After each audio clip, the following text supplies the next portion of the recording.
Bismillahirrahmanirrahim. For the sake of Allah only. During the time of Prophet Musa, there was a pious man who used to pray day and night on the roof of his house. One day, some people came and told him that there was a garden where a tree was being worshipped by a group of people. On hearing this, the pious man picked up an axe and went to that tree with the intention of cutting and uprooting it altogether. Satan, the devil, came to him in the form of an old man and asked, "What are you aiming to do?" The pious man explained what was happening and his intention to cut the tree. Satan said, "What have you to do with it? If God wished the tree to be cut, he would have sent his prophet to do it." The pious man did not listen. The two went on arguing and quarreling till they came to blows. He managed to knock the Satan down on the floor and sat on him, aiming at cutting his throat. The Satan begged him for a pardon and release, saying, "Let me suggest you one thing which would help you in this world as well as in the next world.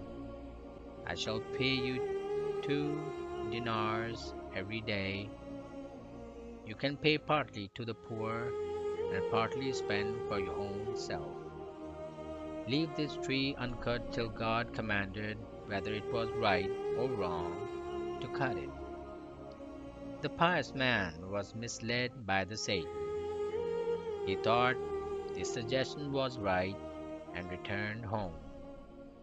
On the second day he saw 2 dinars under his pillow.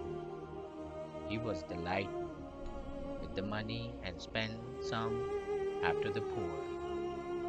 But on the following day he did not see the money again as expected, so he again took over his axe and came at that tree. Again Satan told him in the form of an old man and asked him, "What do you want to do?" He said, "I want to cut that tree." Satan told him that he had no power to do it, so it was better he went back home.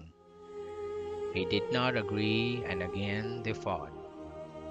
This time the Satan succeeded in overpowering the pious man and knocked him down on the floor. The pious man was surprised at this and asked Satan why it was so happened that he could not overpower him this time.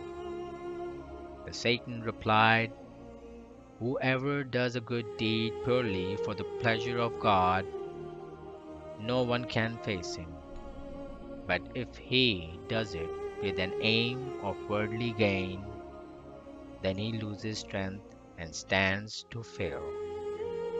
Why did the pious man win on the first day and lose on the second in his fight against the Satan? Because his first intention to cut the tree was to please God and nothing else. But the second day, his good intentions had changed and it had become for the sake of money. So the God given spiritual strength which he had on the first day had then disappeared, so he lost. During the time of Prophet Muhammad sallallahu his enemies, 10,000 strong men, once planned to attack him. The Muslims were then but very few. Having received the secret news of what was about to happen, the Muslims dug a very wide ditch around them for their defense, so that the enemy may not attack them all of a sudden.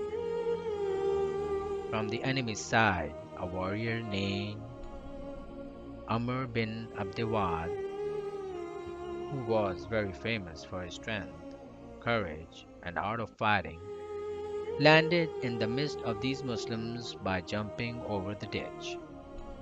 The Muslims lacked the courage to face him. Only the Lion of Allah, Ali Raziyallahu Ta'ala Anhu, came forward to challenge the intruder.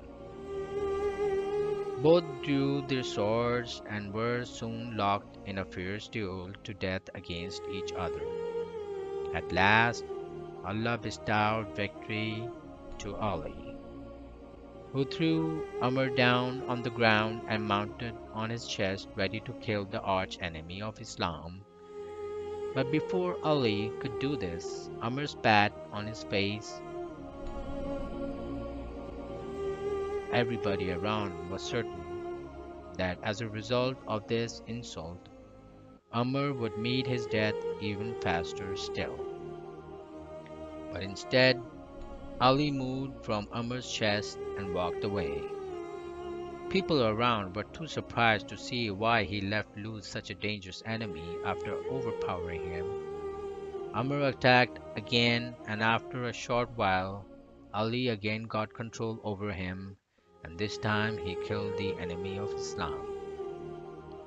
After the battle was over, people asked Ali about the reason why he had spared Amr's life when he first got control over him. Ali replied, "I wanted to kill him for the sake of Allah only. He spat on me and thus made me angry. Had I killed him at that moment, it would not have been for the sake of Allah only. It would have also been for the sake of satisfaction of my anger. So I let him free. When I controlled my anger, I killed him purely for the sake of Allah."